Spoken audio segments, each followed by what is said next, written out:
بسم اللہ الرحمن الرحیم۔ ناظرین، میں آپ کو اپنے چینل نالج از پاور میں خوش آمدید کہتا ہوں۔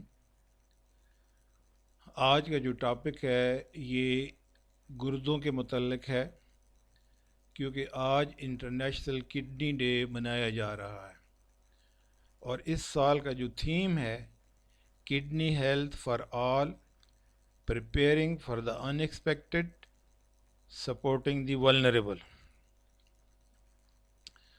جو قدرت نے ہمارے اندر ایک یورینری سسٹم بنایا ہوا ہے، وہ بڑی زبردست قدرت کی ایک کاریگری ہے۔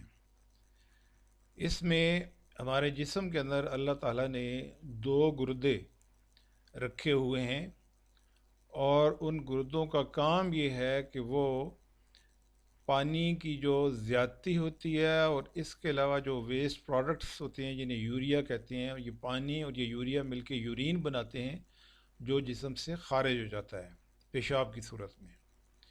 اس کے علاوہ یہ جو کڈنیز ہیں یہ ایک انزائم رینن اور اس کے علاوہ بے شمار دوسرے ہارمونز بھی بناتے ہیں، اور یہ دونوں چیزیں مل کے رینن اور ہارمونز جو ہیں یہ بلڈ پریشر کو ریگولیٹ کرتے ہیں، اور یہ جو ریڈ بلڈ سیلز ہیں وہ بناتے ہیں، اور اس کے علاوہ جسم کے اندر کیلشیم اور فاسفورس کی جو بیلنس ہے اس کو برقرار رکھتے ہیں۔ اب یہ جو دائیں طرف اس کی ہیومن کڈنی انوٹمی ہے، اس میں یہ میں آپ کو دکھانا چاہتا ہوں کہ یہ آپ یہ دیکھیں کہ کڈنی کے اندر یہ چھوٹے چھوٹے یہ خانے بنے ہوئے ہیں، ان کو میڈولا کہتے ہیں۔ ان میڈولاز کے اندر پانی اور ویسٹ پروڈکٹس جتنے بھی وہ آتے ہیں تو پھر اس سے یورین بن جاتا ہے، پھر یورین جو ہے یہ یہاں پہ آ کے یوریٹر کے ذریعے آگے یہ اس میں یورینری بلیڈر میں جاتا ہے، اور پھر وہاں سے آگے یہ خارج ہو جاتا ہے۔ ابھی جب گردوں کی بیماری ہوتی ہے تو اس کے کچھ سمٹمز ہوتے ہیں۔ چند ایک سمٹمز میں نے ریسرچ کر کے یہاں آپ کے سامنے پیش کر رہا ہوں۔ اس میں یہ ہے کہ چہرے کی یا پاؤں کی سوجن، یا بھوک کا نہ لگنا، متلی آنا، یا کیا کرنا، وزن کا کم ہونا، یا پیشاب کی جو آؤٹ پٹ ہے اس میں کمی ہونا، یا پیشاب میں بہت زیادہ زیادتی ہونا، اور یہ بلڈ پیشاب کے اندر خون کا آنا، اور خصوصی طور پہ رات کو پیشاب کا زیادہ آنا، یا پیشاب کے اندر جھاگ آنا جو کہ ایک ایلبیومن ایک پروٹین ہوتی ہے اس کا اس میں زیادتی کا وہ یہ بھی ظاہر کر سکتی ہے کہ اس میں پروٹین شامل ہے۔ پھر پیشاب کو تکلیف سے پیشاب آنا، یا سکن کے اندر کوئی خارش یا کھجلی وغیرہ کا محسوس ہونا، مسل کریمپس یعنی کہ مسل کے اندر کھچاؤ وغیرہ ہو جانا، یا اپنے آپ کو کمزور، بیمار اور لاغر تصور کرنا، یا سانس لینے میں دشواری محسوس کرنا۔ یہ چند ایک ایسے سمٹمز ہیں کہ جو کہ یہ ظاہر کرتے ہیں کہ کڈنی کی بیماری اس میں اس کا خدشہ ہو سکتا ہے۔ ابھی یہ جو بیماری ہے اس کے متعلق کچھ اور معلومات جو میں نے ریسرچ کر کے یہاں پہ آپ کو میں بتا رہا ہوں کہ جو کڈنیز جب اپنا فنکشن سٹاپ کر دیتے ہیں، یعنی وہ ویسٹ پروڈکٹس جو باڈی کے اندر سے باہر نکلنا چاہیے وہ اگر باہر نہ نکلے تو اس میں انسان بیمار ہو جاتا ہے، اور پھر خدا نہ خواستہ اگر ٹریٹمنٹ نہ کی جائے تو اس میں الٹیمیٹلی انسان کی موت بھی واقع ہو سکتی ہے۔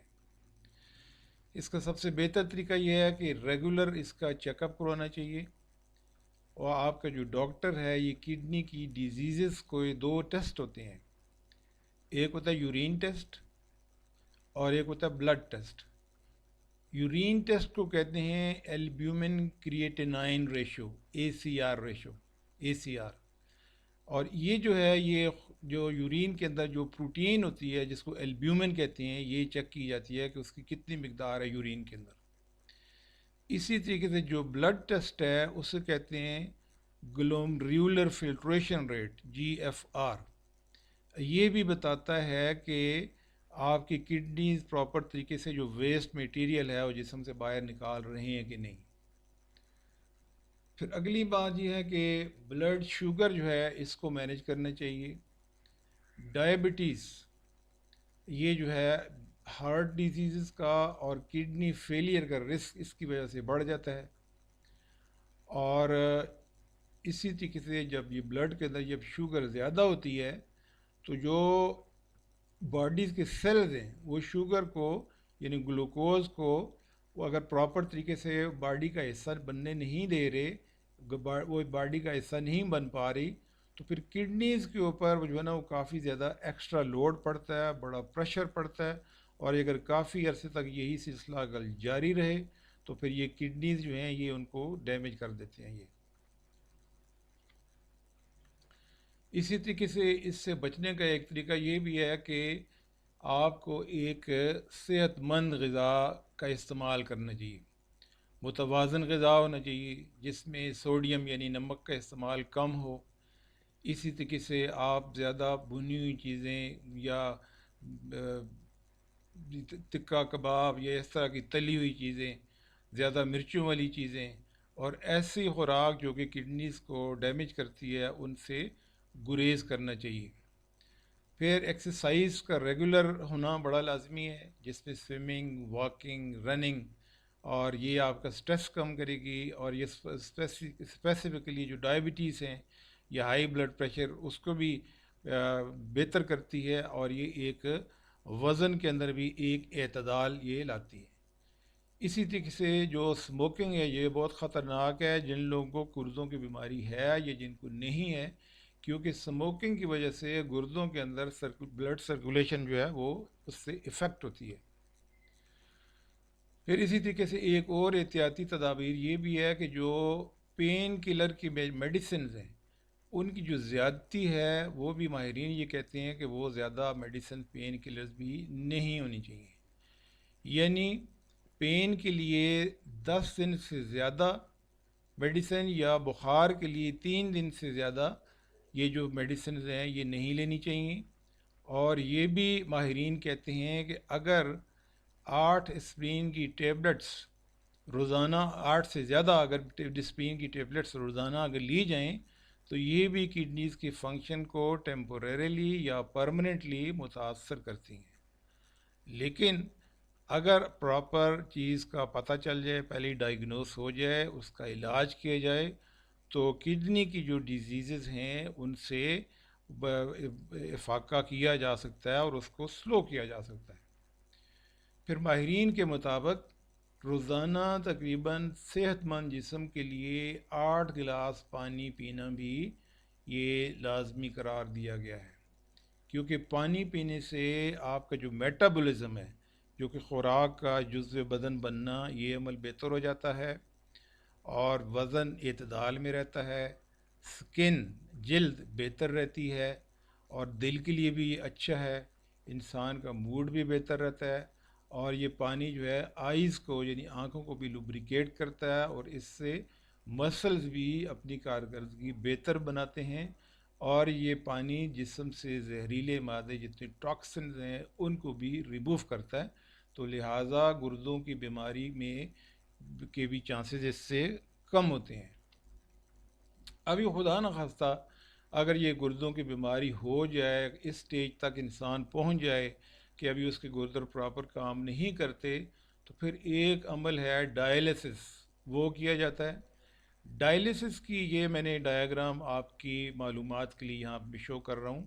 ڈائلیسس ایک ایسا عمل ہے جس میں ایک مصنوعی گردے کے ذریعے انسان کے خون کو صاف کیا جاتا ہے، اور جو مریض ہے اس کے اندر ایک ٹیوب کے ذریعے اس کا جتنا وہ خون ہے، وہ جو افیکٹڈ خون ہے، اس کو اس مشین کے اندر لایا جاتا ہے. اس مشین میں اس کے اندر کیمیکل وغیرہ ملاتے ہیں اور اس کا پروسیس کیا جاتا ہے. پھر جو صاف شدہ خون ہوتا ہے وہ دوبارہ جسم کے اندر وہ داخل کر دیا جاتا ہے. اس عمل کو کہتے ہیں ڈائلیسس.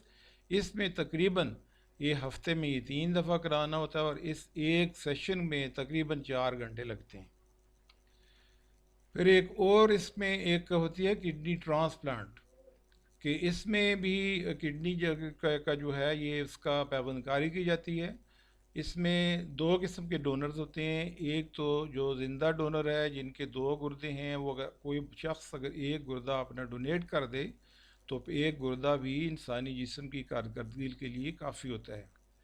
اور ایک ایسا ہوتا ہے کہ اگر کسی شخص نے اپنی وصیت کی ہوئی ہے کہ مرنے کے بعد وہ بھی اپنا گردہ ڈونیٹ کر دیتے ہیں، تو وہ اس کو کہتے ہیں ڈیسیز ڈونر۔ تو اس کی جو پیوند کاری ڈاکٹر اس طرح سے کرتے ہیں کہ جو ہمارے گردے جدھر اپنی جگہ پہ ہیں اس سے تھوڑا نچلی سائڈ پہ پیٹ کی طرف یہ گردہ وہاں پہ فکس کر دیا جاتا ہے، پھر اس کے آگے جو کنیکشن یوریٹر کے ساتھ، جو پیشاب کی نالی یعنی اس کے ساتھ، اور ایک جو ہے نا یورینری بلیڈر کے ساتھ، وہ اس کے ساتھ وہ کر دیا جاتا ہے۔ تو اس طریقے سے یہ گردے جو ہے وہ وہاں پہ ٹرانسپلانٹ ہو جاتا ہے۔ اور پہلے والے جو گردے ہیں وہ اگر اس پہ کوئی خرابی نہ ہو یا کوئی اگر وہ تنگ نہ کریں، پریشانی کا سبب نہ ہو، تو ان کو بھی وہاں سے نہیں نکالا جاتا، وہ بھی وہاں پہ لگے رہتے ہیں۔ ابھی یہ تو تھا جنرل ایک انفارمیشن۔ میری دعا ہے کہ اللہ تعالیٰ مجھے اور آپ تمام ناظرین اور سامعین کو تمام بیماریوں سے محفوظ رکھے۔ یہ صرف ایک معلوماتی ویڈیو تھی۔ آپ سے گزارش ہے کہ جب بھی خدا نخواستہ کوئی بھی کسی قسم کا مسئلہ ہو، کوئی عارض ہو، تو ضرور اپنے ڈاکٹر سے کنسلٹ کر کیجیے گا، بیماری سے بچنے کے لیے یا اس کے علاج کے لیے۔ بہت شکریہ یہ ویڈیو دیکھنے کے لیے، اور آپ سے یہ بھی گزارش ہے کہ اگر آپ نے ابھی تک یہ چینل سبسکرائب نہیں کیا تو مزید معلوماتی ویڈیوز کے لیے سبسکرائب کریں تاکہ آپ تک جو کارآمد ویڈیوز ہیں صحیح وقت پہ پہنچتی رہیں۔ بہت شکریہ۔ والسلام علیکم ورحمۃ اللہ وبرکاتہ۔